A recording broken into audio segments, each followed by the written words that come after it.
Let's learn to read a stock chart using one full year of real Google price data. Each candlestick is one trading day. The thick body spans the open and the close. The thin wicks reach up to the high and down to the low. So 4 numbers define every candle: the open, the high, the low, and the close. Color shows who won the day. A green candle closes above its open, so buyers were in control. A red candle closes below its open, so sellers were in control.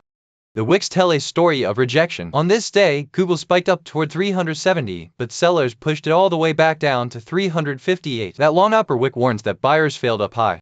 Now the mirror image. Here, sellers drove the price down during the day, but buyers stepped in and lifted it back to the top. That long lower wick is called a hammer, and it often marks a bottom.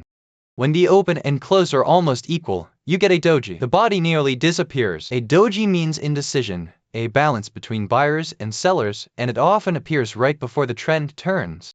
Below the price sits volume, the number of shares traded each day. The bars are colored to match the candle. The taller the bar, the more conviction behind that move.